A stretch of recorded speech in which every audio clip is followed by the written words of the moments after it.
ಹರೇ ರಾಮ. ಕರುಣ ರಸದ ಕೋಡಿ ಬರಿವ ಕಟಾಕ್ಷದ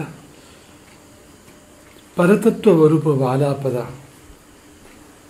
ಪರ ಪುಣ್ಯಮಯ ಶರೀರದ ನಿರಾಭಾರಿ ಗುರುವಿರಲಿ ಎನ್ನ ಮಾನಸದಿ, ಆ ಸದ್ಗುರುವಿರಲಿ ಎಮ್ಮ ಮಾನಸದಿ.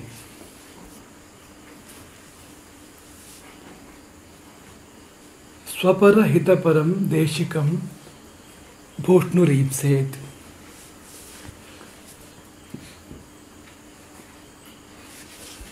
ಗುರುವಾದವನು ಯಾವುದನ್ನು ಪ್ರಧಾನವಾಗಿ ಹೊಂದಿರಬೇಕು? ಗುರುವಾದವನಿಗೆ ಅವನ ಬದುಕಿನಲ್ಲಿ, ಅವನ ಮನಸ್ಸಿನಲ್ಲಿ ಯಾವುದು ಪ್ರಧಾನವಾಗಿರಬೇಕು ಎಂಬ ಪ್ರಶ್ನೆಗೆ ದೇಶಿಕರು ಇಲ್ಲಿ ಉತ್ತರ ಕೊಟ್ಟಿದ್ದಾರೆ. ಸ್ವಪರ ಹಿತಪರಂ. ಹಿತಪರಂ, ಪರ ಅಂದರೆ ಮುಖ್ಯ, ಹಿತಪರಂ ಅಂದರೆ ಅವನಿಗೆ ಹಿತವು ಮುಖ್ಯವಾಗಿರಬೇಕು. ಗುರುವಾದವನಿಗೆ ಹಿತವು ಮುಖ್ಯವಾಗಿರಬೇಕು. ಯಾರ ಹಿತ ಅಂದರೆ ಸ್ವಪರ ಹಿತಪರಂ, ಸ್ವಹಿತ ಪರಹಿತ. ತನ್ನ ಹಿತವಿರ್ಬೋದು, ಅನ್ಯರ ಹಿತ ಇರ್ಬೋದು, ಎಲ್ಲರ ಹಿತ. ಅಂತೂ ಹಿತವು ಮುಖ್ಯವಾಗಿರಬೇಕು. ಈ ಜಗತ್ತಿನಲ್ಲಿ ಎಷ್ಟೋ ಜೀವಿಗಳು ಹಿತವು ಮುಖ್ಯವಾಗಿ ಇರೋದೇ ಇಲ್ಲ, ಅಹಿತವೇ ಮುಖ್ಯವಾಗಿರ್ತವೆ. ವಿಧ್ವಂಸಕ ಶಕ್ತಿಗಳು, ವಿಧ್ವಂಸಕ ಮನಸ್ಸುಗಳು, ಅಥವಾ ಅಸೂಯ ಪ್ರಧಾನವಾದ ಮನಸ್ಸುಗಳು, ಈ ಬೇರೆ ಬೇರೆ ಪೂರ್ವಾಗ್ರಹ ದುರ್ಗುಣಗಳಿಂದ ಪೀಡಿತವಾದ ಮನಸ್ಸುಗಳು, ಅವುಗಳಿಗೆ ತನ್ನ ಹಿತವೋ ಬೇರೆಯವರ ಹಿತವೋ ಮುಖ್ಯವಾಗಿರೋದಿಲ್ಲ ಅಂತ. ಕೇಡ ಮುಖ್ಯವಾಗಿರ್ತದೆ. ಹಾಗಿರಬಾರ್ದು, ಹಿತವು ಮುಖ್ಯವಾಗಿರಬೇಕು. ಮತ್ತು ಪ್ರಿಯವು ಮುಖ್ಯವಾಗಿರುವುದಲ್ಲ, ಹಿತವು ಮುಖ್ಯವಾಗಿರಬೇಕು. ಇದು ಇದೆ. ಈಗ ಎಷ್ಟೋ ಜನರಿಗೆ ಕೇಡು ಮುಖ್ಯ ಅಂತಲ್ಲ, ಅವರಿಗೇನು ಕೇಡು ಮನಸ್ಸು ಅಂತ ಹೇಳಲಿಕ್ಕೆ ಸಾಧ್ಯ ಇಲ್ಲ. ಆದರೆ ಹಿತವು ಮುಖ್ಯವಾಗಿರೋದಿಲ್ಲ, ಪ್ರಿಯವು ಮುಖ್ಯವಾಗಿರ್ತದೆ. ಯಾವುದಿಷ್ಟವೋ ಅದನ್ನು ಮಾಡ್ತೇನೆ, ನನಗಿಷ್ಟವೋ ಅದನ್ನು ಮಾಡ್ತೇನೆ. ಇವತ್ತಿನ ಕಾಲದಲ್ಲಂತೂ ಇದೇ ಮನೋಭಾವ ನೂರಾರು ಕೋಟ್ಯಂತರ ಜನಗಳಲ್ಲಿ ಇದೆ. ನನಗಿಷ್ಟ, ನಾನು ಮಾಡ್ತೇನೆ ಅಂತ. ಈ ಒಂದು ಶ್ಲೋಕ ಏನು ಹೇಳುತ್ತೆ ಅಂದರೆ, ಇಷ್ಟವಾಯಿತು ಅಂತ ಮಾಡೋದಲ್ಲ, ಅದು ಹಿತವಾಗಿದ್ದರೆ ಮಾತ್ರ ಮಾಡು ಎಂಬುದನ್ನು ಈ ಶ್ಲೋಕ ಹೇಳ್ತಾ ಇದೆ. ಹೀಗೆ ಸ್ವಪರ ಹಿತಪರಂ, ಹಿತಪರನಾಗಿರಬೇಕು ಗುರುವಾದವನು, ಹಿತೈಷಿಯಾಗಿರಬೇಕು. ಆತ್ಮಹಿತ, ಲೋಕಹಿತ ಇವೆರಡೂ ಪ್ರಧಾನವಾಗಿರಬೇಕು ಗುರುವಾದವನಿಗೆ. ಆತ್ಮಹಿತ, ಲೋಕಹಿತ ಎರಡು ರೆಕ್ಕೆಗಳು ಸಮಾನವಾಗಿ ಇಟ್ಕೊಳ್ಬೇಕಾಗ್ತದೆ. ಒಂದು ಪಕ್ಷಿ ಹಾರಬೇಕು ಅಂದರೆ ತನ್ನ ಎರಡೂ ರೆಕ್ಕೆಗಳನ್ನು ಸಮಾನವಾಗಿ ಇಟ್ಕೊಳ್ಬೇಕಾಗ್ತದೆ. ಅಂದರೆ ಸಮತೂಕದಲ್ಲಿರಬೇಕಾಗ್ತದೆ ಎರಡೂ ರೆಕ್ಕೆಗಳು ಅಂತ. ಒಂದು ರೆಕ್ಕೆಯ ತೂಕ ಹೆಚ್ಚಾಗಿ ಇನ್ನೊಂದು ರೆಕ್ಕೆಯ ತೂಕ ಕಡಿಮೆ ಆದರೆ ಪಕ್ಷಿ ಹಾರಲಿಕ್ಕೆ ಸಾಧ್ಯ ಇಲ್ಲ, ಅಸಮತೋಲನ ಆಗ್ಬಿಡುತ್ತೆ ಅಲ್ಲಿ. ಇಲ್ಲೇನಂದರೆ ಒಂದು ಸಮತೋಲನ. ಸ್ವಪರ ಹಿತಪರಂ, ತನ್ನ ಹಿತ, ಲೋಕದ ಹಿತ. ಕೆಲವರಿಗೆ ತಮ್ಮ ಹಿತವೇ ಮುಖ್ಯ, ಲೋಕದ ಹಿತವು ಮುಖ್ಯವೇ ಅಲ್ಲ, ಲಕ್ಷ್ಯವೇ ಅಲ್ಲ. ಹಾಗಾಗಬಾರ್ದು. ಇನ್ನು ಕೆಲವರಿಗೆ ತಮ್ಮ ಹಿತವು ಲಕ್ಷ್ಯವೇ ಇಲ್ಲ, ಲೋಕದ ಹಿತ ಮಾತ್ರ ಲಕ್ಷ್ಯ. ಅದು ಶ್ರೇಷ್ಠ ಅಲ್ವಾ ಅಂದರೆ ಹಾಗಲ್ಲ. ತನ್ನ ಹಿತ ಅನ್ನೋ ಶಬ್ದವನ್ನು ಗಮನಿಸಿ. ಉದಾಹರಣೆಗೆ ಯಾರೋ ಒಬ್ಬ ವಿರಕ್ತ ಸನ್ಯಾಸಿ, ಸರ್ವತ್ಯಾಗಿ, ಅವನು ತನಗೆ ಏನೂ ಮಾಡ್ಕೊಳ್ತಾ ಇಲ್ಲ, ಸಮಾಜಕ್ಕೆ ಎಲ್ಲದನ್ನು ಮಾಡ್ತಾ ಇರೋದು, ಅದು ಶ್ರೇಷ್ಠ ಅಂದರೆ ಶ್ರೇಷ್ಠವೇ. ಆದರೆ ಅವನು ತನ್ನ ಹಿತವನ್ನು ನೋಡ್ತಾ ಇದ್ದಾನೆ, ಅದು ಅವನ ಹಿತವೇ. ಅವನ ಸರ್ವತ್ಯಾಗ ಇದೆಯಲ್ಲ, ಅವನ ಹಿತವೇ. ಸ್ವಾರ್ಥತ್ಯಾಗ, ಸರ್ವತ್ಯಾಗ ಏನಿದೆ, ಆತ್ಮದ ಹಿತಕ್ಕೋಸ್ಕರ ಮಾಡ್ತಾ ಇರೋದನ್ನು. ಆತ್ಮನೋ ಮೋಕ್ಷಾರ್ಥಂ ಜಗದ್ಧಿತಾಯ ಚ. ಉದಾಹರಣೆಗೆ ಶಂಕರಾಚಾರ್ಯರಿಗೆ ತಮಗಾಗಿ ಅಂತ ಏನಿರಲಿಲ್ಲ, ಸಮಾಜಕ್ಕಾಗಿ, ಪ್ರಪಂಚಕ್ಕಾಗಿ ಮಾಡಿದರು. ಅದೇ ಅವರಿಗೆ ಹಿತ. ಅವರ ಆತ್ಮಕ್ಕೆ, ಅವರ ವ್ಯಕ್ತಿತ್ವಕ್ಕೆ ಅದೇ ಹಿತ, ಅದೇ ಅಪ್ಯಾಯಮಾನ. ಹಾಗಾಗಿ ಅವರು ತಮ್ಮ ಹಿತವನ್ನು ಬಿಟ್ಟಿಲ್ಲ. ಹಾಗಂತ ತಮ್ಮ ಸ್ವಾರ್ಥ ಇಲ್ಲದೆ ಇರ್ಬೋದು, ಅಥವಾ ತಮ್ಮ ಪ್ರಿಯ ಅದು ಅವ್ರ ಲಕ್ಷ್ಯ ಆಗದೆ ಇರ್ಬೋದು. ಆದರೆ ತಮ್ಮ ಹಿತದ ಬಗ್ಗೆ ರಾಮಕೃಷ್ಣ ಪರಮಹಂಸರು ಇರ್ಬೋದು, ರಮಣ ಮಹರ್ಷಿಗಳು ಇರ್ಬೋದು, ಯಾರನ್ನೇ ತಗೊಳ್ಳಿ ನೀವು, ಮೊದಲು ತಮ್ಮ ಹಿತ. ಹಾಗೆ ನೋಡಿದರೆ ಉದಾಹರಣೆಗೆ ರಮಣ ಮಹರ್ಷಿಗಳು ಮೊಟ್ಟ ಮೊದಲು ತಾನು ಯಾರು ಎಂಬ ಪ್ರಶ್ನೆಗೆ ಉತ್ತರವನ್ನು ಕಂಡುಕೊಂಡು ತನ್ನ ಜಿಜ್ಞಾಸೆಗೆ ಸಮಾಧಾನವನ್ನು ಕಂಡುಕೊಂಡ್ರು. ಅದು ಆತ್ಮಹಿತ ಅಲ್ವಾ? ಅದು ಸ್ವಹಿತ ಅಲ್ವಾ? ಅದು ಅದಾದ ಮೇಲೆ ಪ್ರಪಂಚಕ್ಕೆ ಬೋಧನೆ. ಶಂಕರಾಚಾರ್ಯರಾದರೂ ಕೂಡ ಹಾಗೆ. ಅಷ್ಟವರ್ಷೀಯ ಚತುರ್ವೇದಿ, 8 ವರ್ಷಕ್ಕೆ 4 ವೇದಗಳನ್ನು ಅಧ್ಯಯನ ಮಾಡಿ, ದ್ವಾದಶೀಯ ಸರ್ವಶಾಸ್ತ್ರವಿತ್ತು, 12 ವರ್ಷಕ್ಕೆ ಎಲ್ಲ ಶಾಸ್ತ್ರಗಳನ್ನು ಬಲ್ಲವರಾಗಿ, ಷೋಡಶ ಕೃತವಾನ್ ಭಾಷ್ಯಂ, 14ಕ್ಕೆ ಭಾಷ್ಯಗಳನ್ನು ರಚನೆ ಮಾಡಿದರು. ಈಗ ಗ್ರಂಥಾಧ್ಯಯನದ ದೃಷ್ಟಿಯಿಂದ ಬಹಳಷ್ಟು ಮೊದಲೇ ಆಗಿದೆ ಶಂಕರರದ್ದು. ಆತ್ಮದರ್ಶನವೂ ಕೂಡ ಆಗಿದೆ, ಆತ್ಮಜ್ಞಾನವೂ ಆಗಿದೆ. ಅಲ್ಲಿಗೆ ಅವರ ಆತ್ಮಹಿತದ ಕಾರ್ಯ ಮುಗಿದ ಮೇಲೆ ಜಗದ್ಹಿತದ ಕಾರ್ಯವನ್ನು ಅವರು ಮಾಡಿದ್ದಾರೆ. ಎರಡು ಬೇಕು. ತನ್ನಲ್ಲಿ 100 ರೂಪಾಯಿ ಇಲ್ಲದೆ ಇದ್ದರೆ ಇನ್ನೊಬ್ಬರಿಗೆ 50 ರೂಪಾಯಿ ಕೊಡೋದಾದರೂ ಹೇಗೆ? 10 ಜನರಿಗೆ 10 ರೂಪಾಯಿ ಹಂಚಬೇಕು ಅಂತಂದರೆ ತನ್ನಲ್ಲಿ 100 ರೂಪಾಯಿ ಇರಬೇಕೋ ಬೇಡವೋ? ಹಾಗೆ ಯಾರು ತನ್ನಲ್ಲಿ ಹಿತವನ್ನು ತುಂಬಿಕೊಂಡಿಲ್ಲ ಅವನು ಪ್ರಪಂಚಕ್ಕೆ ಹಿತವನ್ನು ಕೊಡಲಾರ. ಯಾರು ತನ್ನ ಹಿತವನ್ನು ಸಾಧನೆ ಮಾಡಿಲ್ಲ, ತನ್ನ ಹಿತ ಎಂಬುದಕ್ಕೆ ನಾವು ಸಂಕುಚಿತ ಅರ್ಥ ಮಾಡಬಾರ್ದು. ಆತ್ಮಹಿತ, ಆತ್ಮಜ್ಞಾನ ಯಾರು ಸಾಧನೆ ಮಾಡಿಲ್ಲ ಅಂಥವ್ರು ಪ್ರಪಂಚಕ್ಕೆ ಏನು ಕೊಡ್ತಾರೆ? ಹಾಗಾಗಿ ಸ್ವಪರ ಹಿತಪರಂ, ಗುರುವಾದವನು ಸ್ವಹಿತವನ್ನು ಪರಹಿತವನ್ನು ಎರಡನ್ನೂ ಸಾಧನೆ ಮಾಡಬೇಕು. ಸ್ವಹಿತ ಅನ್ಬೇಕಾದ್ರೆ ಸ್ವ ಅಂದರೆ ಆತ್ಮಹಿತ. ಪರಹಿತ ಅನ್ಬೇಕಾದ್ರೆ ಪರ ಅಂದರೆ ಅತ್ಯುತ್ಕೃಷ್ಟವಾಗಿರುವಂಥದ್ದು.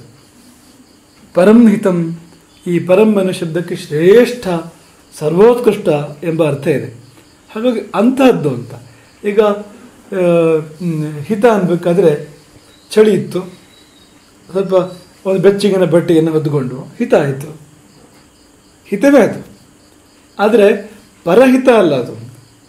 ಬಿಸಿನೀರು ಸ್ನಾನ ಮಾಡೋದು ಚಳಿ ಇದ್ದಾಗ ಹಿತ ಆಗ್ಬೋದು, ಶರೀರಕ್ಕೆ ಒಂದು ಪ್ರಮಾಣದ ಹಿತವನ್ನು ಕೊಡ್ಬೋದು. ಅದು ಕೇವಲ ಪ್ರಿಯ ಅಲ್ಲ, ಹಿತವೇ ಆಗಿರ್ಬೋದು ಅದು. ಆದರೆ ಪರಂಹಿತಂ ಅನ್ಬೇಕಾದ್ರೆ ಇದೆಲ್ಲವೂ ದಾಟಿರ್ತಕ್ಕಂಥದ್ದು. ಶರೀರಕ್ಕೆ, ಇಂದ್ರಿಯಗಳಿಗೆ, ಮನಸ್ಸಿಗೆ, ಆತ್ಮಕ್ಕೆ ಎಲ್ಲೆಡೆ ಸೌಖ್ಯವನ್ನು ಕೊಡ್ತಕ್ಕಂಥ ಸಂಗತಿ ಅದು ಆತ್ಮಾನುಭೂತಿ, ಅನಿರ್ವಚನೀಯವಾಗಿರ್ತಕ್ಕಂಥದ್ದು. ಹಾಗಾಗಿ ಅದು ಪರಹಿತ ಅಂತ. ಹಾಗಾಗಿ ಸ್ವಪರಹಿತ ಪರಂ ದೇಶಿಕಂ ಶಬ್ದ ಬಹಳ ಚೆನ್ನಾಗಿದೆ. ಸ್ವಹಿತಪರ ಮತ್ತು ಪರಹಿತಪರ. ಸ್ವಪರಹಿತಪರಂ, ಆ ಹಿತಪರಂ ಅನ್ನೋದು ಎರಡು ಕಡೆ ಅನ್ವಯ ಆಗ್ತಕ್ಕಂಥದ್ದು. ಸ್ವಕ್ಕೂ ಅನ್ವಯ ಆಗ್ತದೆ, ಪರಕ್ಕೂ ಅನ್ವಯ ಆಗ್ತದೆ. ಹಾಗಾಗಿ ಸ್ವಹಿತಪರ ಪ್ಲಸ್ ಪರಹಿತಪರ ಮತ್ತು ಸ್ವಪರಹಿತಪರ, ಅಂತಿಮವಾಗಿ ಸರ್ವಹಿತಪರ, ಸಮಸ್ತರ ಹಿತೈಷಿ ಅಂಥವನು ಗುರುವಾಗಿರ್ತಾನೆ. ಇನ್ನು ಮುಂದಕ್ಕೆ ಹೋದರೆ ಈ ಪರ ಎಂಬ ಶಬ್ದಕ್ಕೆ ಬೇರೆಯವನು ಎಂಬುದಾಗಿಯೂ ಅರ್ಥ ಇದೆ. ಅಯಂ ನಿಜ ಪರೋವೇತಿ ಗಣನಾಲಕು ಚೇತಸಾನ್ ಕೇಳಿದೆವಲ್ವಾ? ಉದಾರ ಚರಿತಾನಂತು ವಸುದೈವ ಕುಟುಂಬಕಂ. ಅಯಂ ನಿಜ, ಇವನು ನನ್ನವನು. ಅಯಂ ಪರಹ, ಇವನು ಬೇರೆಯವನು. ಪರ ಶಬ್ದಕ್ಕೆ ಬೇರೆಯವನು ಅಂತ ಅರ್ಥ ಅಲ್ಲಿ. ಅಯಂ ನಿಜ ಪರೋಬೇತಿ ಗಣನ ಲಘು ಚೇತಸಾಂ, ಸಣ್ಣ ಬುದ್ಧಿ ಅಂಥವರು. ನನ್ನವನು ಇವನು ನನ್ನವನಲ್ಲ, ಇವನು ಬೇರೆಯವನು ಎಂಬುದಾಗಿ ಕುಟುಂಬ ಬೇರೆ, ಜಾತಿ ಬೇರೆ, ವರ್ಗ ಬೇರೆ, ಪ್ರಾಣಿ ವರ್ಗ, ಈಗ ಪರ ಅನ್ನೋ ಭಾವ ಯಾರಿಗೆ ಬರ್ತದೆ, ತಾನು ತನ್ನವರು ಬೇರೆಯವರು ಅಂತ, ಅದು ಕ್ಷುದ್ರ ಬುದ್ಧಿ ಆಯಿತು. ಉದಾರ ಚರಿತರಾದರೆ ಅವರಿಗೆ ಪ್ರಪಂಚವೆಲ್ಲ ಕುಟುಂಬವಾಗಿರ್ತದೆ, ಎಲ್ಲರೂ ಅಣ್ಣ ತಮ್ಮ ಅಕ್ಕ ತಂಗಿಯರು. ಇನ್ನು ಈ ಶ್ಲೋಕದಲ್ಲಿ ಪರ ಶಬ್ದಕ್ಕೆ ಬೇರೆಯವನು ಅಂತ ಅರ್ಥ, ಪ್ರಸಿದ್ಧವಾದ ಅರ್ಥ ಅದು. ಹಾಗಾಗಿ ಪರಹಿತ ಎನ್ಬೇಕಾದ್ರೆ ಬೇರೆಯವರ ಹಿತ ಅದು ಮುಖ್ಯವಾಗಿರಬೇಕು. ಮಾತ್ರವಲ್ಲ, ಪರಶಬ್ದಕ್ಕೆ ವೈರಿ ಅಂತಲೂ ಅರ್ಥ ಇದೆ. ಪರಂತಪ, ಕ್ಷತ್ರಿಯೋತ್ತಮರನ್ನು ಆ ಶಬ್ದ ಎಂದು ಕರೀತಾರೆ. ಪರಂತಪ ಅಂದರೆ, ಪರ ಅಂದರೆ ಶತ್ರುವನ್ನು ತಪ್ಪಿಸುವವನು. ಶತ್ರುವಿಗೆ ಪರಾಕ್ರಮದ ತಾಪವನ್ನು ನೀಡಿ, ಪರಾಕ್ರಮದ ಶಾಖವನ್ನು ನೀಡಿ ಅವನು ತಪ್ಪಿಸುವಂತೆ ಮಾಡುವವನು ಎನ್ನುವಾಗ ಪರ ಅಂದರೆ ಶತ್ರು ಅಂತ ಅರ್ಥ ಅಂತ. ಅಲ್ಲಿಗೆ ಪರಹಿತ ಪರ ಎನ್ನುವಾಗ ಶತ್ರುವಿಗೂ ಹಿತವನ್ನು ಹಾರೈಸುವ. ಸಂಧ್ಯಾಕಾಲದಲ್ಲಿ ದೀಪ ಹಚ್ಚುವಾಗ ನಮ್ಮ ಶತ್ರುಹಿತಾರ್ಥಾಯ ಎಂಬ ಪದದ ಪ್ರಯೋಗ ಇದೆ ನೋಡಿ. ಶತ್ರುವಿಗೂ ಒಳ್ಳೆಯದಾಗಲಿ, ಶತ್ರುವಿಗೂ ಒಳ್ಳೆಯದಾಗಲಿ. ಶತ್ರು ಒಂದು ಯಾರು? ಶಾತ ಇದ್ದಿದ್ದ ಶತ್ರು, ನಮ್ಮನ್ನು ನಾಶ ಮಾಡಲಿಕ್ಕೆ ಮುಂದಾದವನು, ಅವನಿಗೂ ಶುಭವಾಗಲಿ. ಈ ಭಾವ ಇರಬೇಕಾಗ್ತದೆ ಗುರುವಾದವನಿಗೆ. ಹಾಗಾಗಿ ಇಷ್ಟೆಲ್ಲ ನಾವು ಗಮನಿಸಿದಾಗ ಆ ಒಂದು ಗುರುವಿನ ಕಲ್ಪನೆ ನಮಗೆ ಬರ್ತದೆ. ಇನ್ನು ಗುರುವಾಗಬೇಕಾದ್ರೆ ಇನ್ಯಾವುದು ಇರಲಿ ಇಲ್ಲದೇ ಇರಲಿ ಇಂಥದ್ದೊಂದು ಮನಸ್ಸು, ಅಂದರೆ ಹಿತವನ್ನು ಬಯಸುವಂಥ ಮನಸ್ಸು ಬಹಳ ಮುಖ್ಯವಾಗಿರ್ತದೆ. ಈಗ ಹಿತ ಶಬ್ದಕ್ಕೆ ಅರ್ಥ ಏನು? ಹಿತ ಅಂದರೆ ಏನು? ಜೀವಕ್ಕೆ ಹಿತ, ಆತ್ಮಕ್ಕೆ ಹಿತ, ದೇಹಕ್ಕೆ ಹಿತ.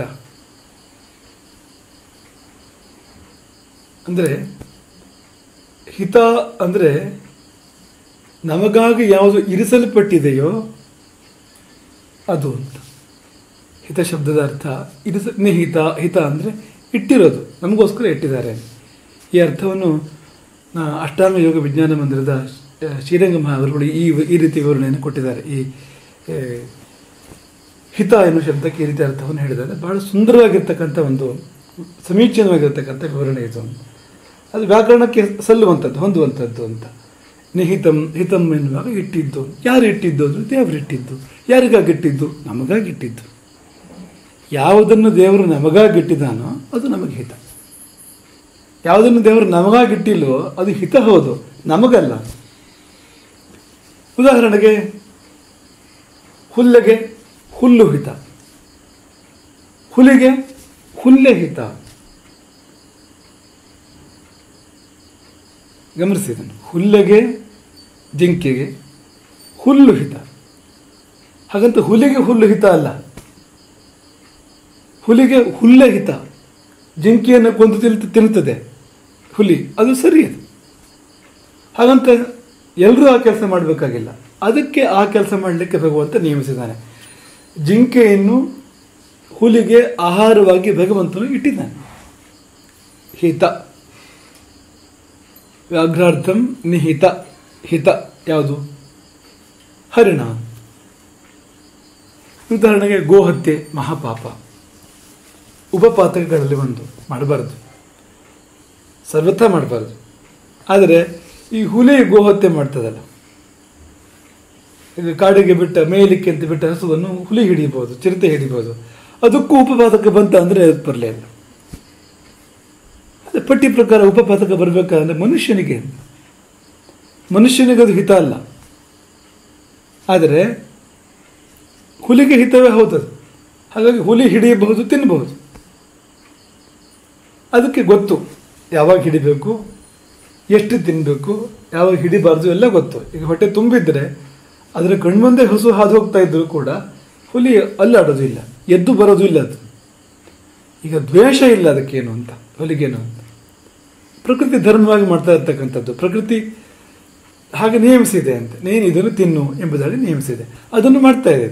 ಯಾರು ಪ್ರಕೃತಿಯ ನಿಯಮವನ್ನು ಪಾಲಿಸ್ತಾ ಇದ್ದಾರೆ, ಯಾರು ಪ್ರಕೃತಿಯ ಧರ್ಮವನ್ನು ಅನುಸರಿಸ್ತಾ ಇದ್ದಾರೆ, ಅವ್ರು ಯಾರೂ ಪಾಪ ಮಾಡ್ತಾ ಇರೋದಿಲ್ಲ. ಪ್ರಕೃತಿಗೆ ವ್ಯತಿರಿಕ್ತವಾಗಿ ವಿಕೃತಿ ಅಂತ ಹೆಜ್ಜೆ ಯಾರಿದ್ದೀಯೋ ಅಲ್ಲಿ ಬಂತು ಪಾಪದ ವಿಷಯ. ಅದರ ಹೊರತು ಪಾಪ ಇಲ್ಲ. ಹಾಗಾಗಿ ಹುಲ್ಲಿಗೆ ಗೋಹತ್ಯೆ ಪಾಪ ಇಲ್ಲ, ಮನುಷ್ಯನಿಗೆ. ಮತ್ತು ನಾವು ಹುಲಿಯನ್ನು ಹಿಡಿದು ಅದಕ್ಕೆ ಹುಲ್ಲು ತಿನ್ನಿಸಿ ಸಾಕ್ಬಾರದು. ನಾವು ಹುಲಿಯನ್ನು ಸಾಕೋದಾದರೆ ಮಾಂಸವನ್ನು ಕೊಟ್ಟು ಸಾಕಬೇಕು, ಅನ್ಯ ಮಾರ್ಗ ಇಲ್ಲ. ಹಾಗೆ ಹುಲಿಯನ್ನು ಸಾಕುವುದು ಅನ್ನೋ ಕ್ರಮ ಇಲ್ಲ, ಈಗೆಲ್ಲ ಬಂದಿದೆ. ಆದರೆ ಪರಂಪರೆಯಲ್ಲಿ ಹುಲಿಯನ್ನು ಸಾಕುವುದು ಮತ್ತು ಹುಲಿಯನ್ನು ರಾಷ್ಟ್ರಪ್ರಾಣಿಯನ್ನಾಗಿ ಮಾಡ್ಕೊಳ್ಳೋದು ಇವೆಲ್ಲ ಪರಂಪರೆಗೆ ಸಲ್ಲುವಂಥದ್ದಲ್ಲ ಅಂತ. ಯಾಕೆಂದರೆ ಅದು ಅಂಥದ್ದಲ್ಲ. ಅದು ಮನೆಯಲ್ಲಿ ಸಾಕುವಂಥ ಪ್ರಾಣಿ ಅಲ್ಲ, ಸಾಕು ಪ್ರಾಣಿ ಎಂಬ ವರ್ಗಕ್ಕೆ ಸೇರೋದಿಲ್ಲ. ಈಗ ಪಶು ಎನ್ನುವಾಗ ಬಂಧನಕ್ಕೆ ಒಳಪಡ್ತಕ್ಕಂಥದ್ದು. ಬಂಧನ ಅಂದರೆ ಹಗ್ಗದಿಂದ ಕಟ್ಟುವಂಥದ್ದು. ಹಸುಗಳನ್ನು ಹಗ್ಗದಿಂದ ಕಟ್ತೇವೆ ನಾವು. ಅದಕ್ಕಿಂತ ಮಿಗಿಲಾಗಿ ಒಂದು ಭಾವಬಂಧನ ಒಂದು. ಈಗ ಹಸು, ಕರು ಅಥವಾ ನಾಯಿ ಇವೆಲ್ಲ ಭಾವಬಂಧಕ್ಕೆ ಒಳಪಡ್ತವೆ, ಒಂದು ಪ್ರೀತಿ ಬಂಧಕ್ಕೆ ಒಳಪಡ್ತವೆ. ಹುಲಿ ಅನ್ನೋದು ಅದಕ್ಕೆಲ್ಲ ಒಳಪಡುವಂಥ ಪ್ರಾಣಿ ಅಲ್ಲ. ಯಾವಾಗಲಾರು ಒಂದ್ಸತಿ ಪ್ರೀತಿಯು ಬರ್ಬೋದು ಅದಕ್ಕೆ, ಆದರೆ ಎಷ್ಟೊತ್ತಿಗೆ ಏನಾಗ್ತದೆ ಅಂತ ಹೇಳಲಿಕ್ಕೆ ಸಾಧ್ಯ ಇಲ್ಲ ಅಂತ. ಅದು ಹುಲಿಗಳನ್ನು ಸಾಕಿರ್ತಾರಲ್ಲ ಈಗೆಲ್ಲ ಅಂಥದ್ದು, ಅದು ಕೂಡ ಒಂದು ಫ್ಯಾಷನ್ ಆಗಿದೆಯಲ್ಲ. ಒಮ್ಮೆ ಏನಾಯ್ತಂತಂದರೆ ಒಂದು ಹುಲಿ ಮನೆಯಲ್ಲಿ ಸಾಕಿದ್ರು. ಆ ಮನೆಯಲ್ಲಿ ಆ ಸಾಕಿದ ಒಂದು ಮಗಳಿಗೆ ಮಗು ಹುಟ್ಟಿದೆ, ಮಗು ತೊಟ್ಲಲ್ಲಿದೆ. ಈ ಹುಲಿ ಒಂದ್ಸರಿ ನೋಡ್ತಂತೆ ಮಗುವನ್ನು, ಕಾಲು ಕಾಣಿಸ್ತು ಮಗುವಂತ, ಕೆಂಪಾಗಿದೆ, ಕಾಲು ಕೆಂಪಾಗಿದೆ. ಅಲ್ಲಿಗೆ ಮುಗಿತು ಆ ವಿಷಯ. ಅದರ ಹಿಂದೋ ಮುಂದೋ, ಅದಕ್ಕಿಂತ ಮೊದಲು ನಂತರವೋ ಅಕಸ್ಮಾತ್ ಗಾಯವಾಗಿ, ಮನೆ ಯಜಮಾನನಿಗೆ ಗಾಯವಾಗಿ ರಕ್ತ ಚೆಮ್ಮಿದಾಗ ಹೋಗಿ ನೆಕ್ಕಿದೆ ಆ ರಕ್ತವನ್ನು. ಈ ಎರಡನ್ನೂ ಕನೆಕ್ಟ್ ಮಾಡಿ ನೀವು. ಅದರ ಮುಂದಿನ ಹೆಜ್ಜೆ ಯಾರು ನೋಡಿದರೆ ಹೊತ್ತಲ್ಲಿ ಅದು ಕಾಲಿಗೆ ಬಾಯಿ ಹಾಕಿದೆ, ಮಗುವಿನ ಕಾಯಿಗೆ ಬಾಯಿ ಹಾಕಿದೆ. ಉಪಾಯವಿಲ್ಲ, ಆತ ಆ ಹಸುವನ್ನು, ಆ ಹುಲಿಯನ್ನು ಹೊಡೆದು ಬಿಡ್ತಾನೆ, ಶೂಟ್ ಮಾಡ್ತಾನೆ ಹುಲಿಯನ್ನು. ಅದಕ್ಕೆ ಇಲ್ಲಿ ಯಾಕೆ ಸಾಕಬಾರ್ದು ಮನೆಯಲ್ಲಿ ಅಂದರೆ ಶೂಟ್ ಮಾಡೋ ಸಂದರ್ಭ ಬರ್ಬೋದು ಆಮೇಲೆ ಅಂತ. ಅದ್ರ ಪಾಡಿಗೆ ಅದು ಕಾಡಲ್ಲಿ ಇರ್ತಿತ್ತಲ್ಲ, ನಾವು ಯಾಕೆ ಹಸ್ತಕ್ಷೇಪ ಮಾಡಬೇಕಿತ್ತು ಅದರ ಜೀವನದಲ್ಲಿ ಅಂತ. ಅದು ಇರುವುದೇ ಹಾಗೆ, ನಾವೇನು ಬೇಜಾರು ಮಾಡ್ಕೋಬೇಕಾಗಿಲ್ಲ. ಹುಲಿ ಯಾಕೆ ನಾಯಿ ಹಾಗಿಲ್ಲ, ಹುಲಿ ಯಾಕೆ ದನದ ಹಾಗಿಲ್ಲ, ಯಾಕೆ ಅಂದರೆ ಅದು ದನ ಅಲ್ಲ, ಅದು ನಾಯಿ ಅಲ್ಲ, ಅದು ಹುಲಿ. ಹುಲಿ ಹಾಗಿದ್ರೆ ಚಂದ. ಒಂದು ವೇಳೆ ಹುಲಿ ಹಸುವಿನ ಹಾಗಿದ್ರೆ ಅದು ವಿಕೃತಿ, ಅದು ಪ್ರಕೃತಿ ಅಲ್ಲ. ಹುಲಿ ಇದ್ದ ಹಾಗೆ ಇರಬೇಕು ಅಂತ. ಹಾಗಾಗಿ ಈ ಸೂಕ್ಷ್ಮ ಏನು ಅಂದರೆ, ಹಿತವೆನ್ನುವುದು ಎಲ್ಲರಿಗೂ ಒಂದೇ ಅಲ್ಲ, ಅವನವನ ಹಿತ ಬೇರೆ. ಹಾಗಾದ್ರೆ ಏನು, ಅವನವನಿಗೆ ಅಂತ ದೇವರು ಇಟ್ಟಿರೋದು ಬೇರೆ ಇದೆ, ಅದನ್ನು ನಾವು ಸ್ವೀಕರಿಸಬೇಕು. ಅವನವರಿಗೆ ಅಂತ ದೇವರು ಇಟ್ಟಿರೋದು ಬೇರೆ ಬೇರೆ ಇದೆ ಸಂಗತಿಗಳು, ಅದನ್ನು ಅವನು ಸ್ವೀಕರಿಸಬೇಕು, ಅದು ಅವನಿಗೆ ಹಿತ. ಈಗ ಸೀತೆ ರಾವಣನಿಗೆ ಹಿತವಲ್ಲ, ಹಾಗಾಗಿ ರಾವಣನ ಸರ್ವನಾಶವೇ ಆಯಿತು. ಸೀತೆಯನ್ನು ಯಾವಾಗ ಕದ್ದೊಯ್ದ ಲಂಕೆಗೆ, ಸೀತೆಯವನಿಗೆ ಪ್ರಿಯವಾದಳು, ಆದರೆ ಹಿತವಾಗಲಿಲ್ಲ. ಪರಿಣಾಮ ಏನು ಅಂದರೆ ಲಂಕೆಯ ಸರ್ವನಾಶ. ಅರೆ ಸೀತೆ ಹಿತವಲ್ಲವಾ? ಸೀತೆ ಅಂದರೆ ಏನು? ಲೋಕಮಾತೆ ಅಂದರೆ ಸೀತೆ ಹಿತ ಹೌದು, ರಾಮನಿಗೆ ಹಿತ ಹೌದು, ಲಕ್ಷ್ಮಣನಿಗೋ ಭರತ ಶತ್ರುಘ್ನರಿಗೋ ಕೌಸಲ್ಯಗೋ ಹಿತ ಹೌದು, ಹನುಮಂತನಿಗೋ ಹಿತ ಹೌದು. ರಾವಣನಿಗಲ್ವ ಅಂದರೆ ರಾವಣನಿಗೂ ಹೌದು. ಹೇಗೆ ಅಂದರೆ ರಾವಣನು ತಾಯಿಯಾಗಿ ನೋಡಿದರೆ, ರಾವಣನು ದೇವಿಯಾಗಿ ನೋಡಿದರೆ ರಾವಣನಿಗೂ ಹಿತ. ರಾವಣನು ಯಾವಾಗ ಭಾರ್ಯೆ ಪತ್ನಿ ಎಂಬ ಭಾವದಲ್ಲಿ ನೋಡಿದ, ಆ ಭಾವದಲ್ಲೇ ಹಿತ ಅದು. ಹಾಲೇ ಆದರೂ ಅದು ಕುಡಿಯುವಷ್ಟು ಕುಡಿದ್ರೆ ಹಿತ. ಹಾಲು ಹಿತವಲ್ಲವನ್ನು ಹಿತವೇ ಹೌದು, ಆದರೆ ಹಿತವಲ್ಲದ ಪ್ರಮಾಣದಲ್ಲಿ, ಹಿತವಲ್ಲದ ರೀತಿಯಲ್ಲಿ ಸೇವನೆ ಮಾಡಿದರೆ ಹಾಲು ಕೂಡ ಸಮಸ್ಯೆಯನ್ನು ಉಂಟು ಮಾಡ್ತದೆ, ಮಾಡದೇ ಇರೋದಿಲ್ಲ. ಈಗ ಹಾಲು ಹಿತವೇ ಹೌದು ಅಂತ ಕುದಿಯುವ ಹಾಲನ್ನು ಕಣ್ಣಿಗೆ ಹಾಕೊಂಡೇನಾಗ್ಬೋದು ಹೇಳಿ? ಅಷ್ಟು ಬಿಸಿ ಅಲ್ಲ, ಮತ್ತು ಕಣ್ಣಿಂದ ಕುಡಿಯೋದಲ್ಲ, ಬಾಯಿಂದ ಕುಡಿಬೇಕು. ಏನೋ ಪ್ರಜ್ಞೆ ನಮಗಿರಬೇಕೋ ಬೇಡವೋ. ಹಾಗಾಗಿ ಹಿತ ಅಂದರೆ ಯಾವ ರೀತಿಯಿಂದ ಹಿತ ನಮಗೆ ಒಂದೊಂದು ಸಂಗತಿ ಕೂಡ ಎನ್ನುವುದನ್ನು ಗಮನಿಸ್ಕೋಬೇಕು ಅಂತ. ಹೇಗೆ ನಾವು ಬಡಿಸ್ಬೇಕು, ಎಷ್ಟು ಬಡಿಸಿದಾಗ ಹಿತ, ಇವೆಲ್ಲ ಸೇರಿದಾಗ ಹಿತ ಎಂಬ ಶಬ್ದಕ್ಕೆ ಸಂಪೂರ್ಣ ಅರ್ಥ ಬರುವಂಥದ್ದು. ಗುರುವಾದವನಿಗೆ ಅದು ಯಾವುದು ಹಿತ ಎಂಬ ಬಗ್ಗೆ ಸರಿಯಾದ ಕಲ್ಪನೆ ಇರಬೇಕಾಗ್ತದೆ ಅಂತ. ಒಂದು ಚಿಕ್ಕ ವಯಸ್ಸಿನ ಅಮರ ಚಿತ್ರಕಥೆ ಒಂದು ನೆನಪಾಗ್ತದೆ ನಮಗೆ. ಅದು ಒಂದು ಗುರು ಶಿಷ್ಯ ಕಾಡುದಾರಿಯಲ್ಲಿ ಹೋಗ್ತಾ ಇದ್ರು ಸಾಯಂಕಾಲದ ಹೊತ್ತು. ಕಳ್ಳರ ಗುಂಪು, ದರೋಡೆಕಾರರ ಗುಂಪು ಆಕ್ರಮಣ ಮಾಡ್ತು. ಏನಿಲ್ಲ ಇರಲಿ, ಏನು ಇಚ್ಛೆನಿಲ್ಲ ಅವ್ರಿಗೆ. ಅವ್ರೇನು ಮಾಡ್ತಾರೆ, ಗುರುವನ್ನು ಕಟ್ಟಿ ಹಾಕಿ ಶಿಷ್ಯನಿಗೆ ಹೇಳ್ತಾರೆ, ನೀನು ಆಶ್ರಮಕ್ಕೆ ಹೋಗಿ ಅಲ್ಲಿ ಏನಿದೆ ತಗೊಂಬ. ಇಲ್ಲಿ ಇಲ್ಲದೆ ಇರ್ಬೋದು, ನಿಮ್ಮ ಆಶ್ರಮದಲ್ಲಿ ಇಲ್ಲದೆ ಇರ್ತದ, ಆಶ್ರಮಕ್ಕೆ ಹೋಗಿ ತಗೊಂಬ. ಶಿಷ್ಯ ಹೊರಟಾಗ ಗುರುಗಳು ಕಿವಿಯಲ್ಲಿ ಹೇಳಿದಂತೆ, ಗುರುಗಳೇ ಅದೊಂದು ಮಾಡಬೇಡಿ. ಅದೊಂದು ಅಂದ್ರೆ ಏನು? ಆ ಗುರುವಿಗೆ ಒಂದು ವಿಶೇಷ ಶಕ್ತಿ ಇತ್ತು. ನಿರ್ದಿಷ್ಟವಾದ ಗ್ರಹಯೋಗ ಬಂದಾಗ ಆ ಗುರು ವಿಶೇಷ ಮಂತ್ರವೊಂದನ್ನು ಜಪಿಸಿ ಸ್ವರ್ಣವೃಷ್ಟಿಯನ್ನು ಕರೆಸಬಲ್ಲ. ಸ್ವರ್ಣವೃಷ್ಟಿ ಕರೆಯುವ ಶಕ್ತಿ ಇದೆ ಗುರುವಿಗೆ. ಗ್ರಹಯೋಗ ಬರಬೇಕಾಗ್ತದೆ, ಆ ರೀತಿ ಗ್ರಹಯೋಗ ಬರಬೇಕಾಗ್ತದೆ. ಮಿಂದು ಮಡಿಯುಟ್ಟು ಜಪ ಮಾಡಿ ಸ್ವರ್ಣವೃಷ್ಟಿಯನ್ನು ಕರೆಸುವ ಶಕ್ತಿ, ಅದನ್ನು ಶಿಷ್ಯ ಹೇಳಿದ್ದು. ಅದು ಮಾತ್ರ ಮಾಡಬೇಡಿ ಯಾವುದೇ ಕಾರಣಕ್ಕೂ ಎಂಬುದಾಗಿ ಶಿಷ್ಯ ಗುರುವಿಗೆ ಹೇಳಿ ಹೊರಟು ಹೋಗ್ತಾನೆ ಆಶ್ರಮದ ಕಡೆಗೆ. ಶಿಷ್ಯವಾಗಿ ಒಂದು ಸ್ವಲ್ಪ ಹೊತ್ತಿಗೆ ಯಾಕೋ ಗುರು ಮೇಲುಗಡೆ ಆಕಾಶದ ಕಡೆ ನೋಡಿದ್ರು, ಗ್ರಹಯೋಗ ಬಂದಿದೆ. ಸಂತೋಷ ಆಯಿತು, ಪ್ರಯೋಗ ಮಾಡ್ಬೋದು ಈಗ, ಸರಿಯಾದ ಹೊತ್ತು ಇದು ಅಂತ. ಆ ಕಳ್ಳರನ್ನು ಕರೆದು, ಯಾಕೆ ಸುಮ್ಮನೆ ಕಷ್ಟಪಡ್ತೀರಿ, ನಾನು ಈಗ ಜಪ ಮಾಡಿ ಸ್ವರ್ಣವೃಷ್ಟಿ ಕರೆಸ್ಬಿಡ್ತೇನೆ, ನಿಮ್ಗೆ ಬೇಕಾದಷ್ಟಾಯ್ತು, ಇನ್ನು ಕಳ್ಳತನ ಮಾಡಬೇಕಾಗೇ ಇಲ್ಲ ಅಂತ. ಕಳ್ಳರಿಗೆಲ್ಲ ಹೌದು ಅಂತ ಅನಿಸಿದೆ, ಮತ್ತಿನ್ನೇನಪ್ಪ ಅನಿಸ್ಲೇಬೇಕಲ್ವಾ, ಯಾಕೆಂದರೆ ಹೇಳಿ ಕೇಳಿ ಕಳ್ಳರು ಅಂತ. ಭಾರಿ ಸಂತೋಷ ಆಯಿತು ಕಳ್ಳರಿಗಾದ್ರು. ಆಯಿತು ಜಪ ಮಾಡಿ, ಮತ್ತೆ ತಪ್ಪಿಸ್ಕೊಂಡು ಹೋಗೋ ಪ್ರಯತ್ನ ಮಾಡಿದ್ರೆ ತಲೆ ತೆಗೆದು ಬಿಡ್ತೇವೆ, ಹುಷಾರಿ. ಆಯ್ತಪ್ಪ, ನೀವು 4 ಕಡೆಯಿಂದ ನನ್ನ ಸುತ್ತ ನೀವು ಕಾಲು ಕಾಯಿರಿ, ನಾನು ಸ್ನಾನ ಮಾಡಿ ಬಂದು ಜಪ ಮಾಡೋಕ್ಕೆ ಅವಕಾಶ ಕೊಡಿ ಅಷ್ಟೇ ಅಂತ. ಆಯಿತು, ಕಳ್ಳರ ಕಾವಲಿನಲ್ಲಿ ಗುರು ಈ ಮಂತ್ರ ಜಪ ಮಾಡಿದರು. ಫಲ ಬಂತು, ಬಂಗಾರದ ಮಳೆ ಬಿದ್ದೇ ಬಿತ್ತು. ಎಲ್ಲರೂ ಓಡಿದ್ದೆ, ಎಲ್ಲರೂ ಹಾರಿದ್ದೆ, ಎಲ್ಲರೂ ಜಿಗಿದಿದ್ದೆ, ಎಲ್ಲರೂ ಹುಡುಕಿದ್ದೆ. ಚಿನ್ನ ಕಾಡಿನಲ್ಲಿ ಬಿದ್ದರೆ ಎಲ್ಲಿ ಎಷ್ಟು ಬಿದ್ದಿದೆ, ಹೇಗೆ ಬಿದ್ದಿದೆ ಗೊತ್ತಾಗೋದ್ರಿಗೆ ಹುಡುಕುವ ಸಂದರ್ಭ ಅಂತ. ಹಾಗಾಗಿ ಮೊದಲು ಒಂದಷ್ಟು ಕಾಲ ಹುಡುಕಾಟ, ಒಂದು ಮಟ್ಟದಲ್ಲಿ ಹುಡುಕಿ ಸಿಕ್ತು ಅಂತ ಆದಮೇಲೆ ಹೊಡೆದಾಟ. ಯಾಕೆಂದ್ರೆ ತನಗೆ ಸಿಕ್ಕಿದ ಚಿನ್ನ ಮಾತ್ರ ಅಲ್ಲ, ಇನ್ನೊಬ್ಬರಿಗೆ ಸಿಕ್ಕಿದ ಚಿನ್ನವೂ ಬೇಕು ಅನ್ನೋ ಆಸೆ ಕಳ್ಳ ಅಲ್ವ ಅವನು ಹೇಳಿ ಕೇಳಿ. ಹಾಗಾಗಿ ಹೊಡೆದಾಟವೇ ಪ್ರಾರಂಭ ಆಯಿತು. ಅಲ್ಲೇ 2 ಗುಂಪುಗಳಾಗಿ 4 ಗುಂಪುಗಳಾಗಿ ಒಬ್ಬೊಬ್ಬರು ಒಂದೊಂದು ಗುಂಪು ಅನ್ನೋತರಾಗಿ ಭಯಂಕರವಾಗಿ ಮಾರಾಮಾರಿಯಾಗಿ ಬಲಾಢ್ಯರಾದವರು ಒಬ್ಬರಿಬ್ಬರು ಉಳ್ಕೊಂಡ್ರು, ಮತ್ತೆಲ್ಲ ಸತ್ತು ಹೋದ್ರು. ಅವರು ಈ ಗುರುವನ್ನು ಹಿಡ್ಕೊಂಡ್ರಂತೆ. ಮತ್ತೊಂದು ಸತಿ ಸುವರ್ಣವೃಷ್ಟಿ ಕರೆಸು, ನಮಗೆ ತೃಪ್ತಿ ಇಲ್ಲ ಇದಂತ. ಮತ್ತೆ ಬರೋದಿಲ್ಲ, ಒಮ್ಮೆ ಬಂತು ಅಂದರೆ ಇನ್ನು ಮತ್ತೆ ಆಗ್ರಹ ಹೋಗಿ ಇನ್ನೊಮ್ಮೆ ಬರಬೇಕು, ಅಲ್ಲಿ ತನಕ ಬರೋದಿಲ್ಲ. ಹಾಗಾಗಿ ಗುರುವಿಗೆ ಅದೇನಾಯಿತು, ಇಬ್ಬರ ಮಧ್ಯೆ ಭಯಂಕರ ಸಂಘರ್ಷ ಆಗಿ ಕೊನೆಗೊಂದು ಒಪ್ಪಂದಕ್ಕೆ ಬರ್ತಾರೆ. ಬೇಡ, ಒಂದು ಕೆಲಸ ಮಾಡೋಣ, ಇನ್ನೊಂದು ಸತಿ ಸುವರ್ಣವೃಷ್ಟಿ ಕರೆಸಿ ಅದು ನಿನಗೆ ಇದು ನನಗೆ ಅನ್ನೋ ಥರ ಮಾಡ್ಕೊಳ್ಳೋಣ ಎಂಬುದಾಗಿ ತೀರ್ಮಾನ ಮಾಡಿಕೊಂಡು ಗುರುವಿಗೆ ಯಾವಾಗ ಅದನ್ನು ಮಾಡಲಿಕ್ಕೆ ಸಾಧ್ಯ ಆಗಲಿಲ್ಲ, ಗುರುವನ್ನು ಕೊಂದು ಹಾಕಿದ್ರು. ಆಮೇಲೆ ಅವರಿಬ್ಬರು ಪುನಃ ಹೊಡೆದಾಟ ಮಾಡಿ ಇಬ್ಬರೂ ಸತ್ತರು. ಶಿಷ್ಯ ಮರಳಿ ಬರುವ ಹೊತ್ತಿಗೆ ಕಾಡಿನ ತುಂಬ ಶವಗಳು, ನಡುವೆ ಗುರುವಿನ ಶವವು ಕೂಡ.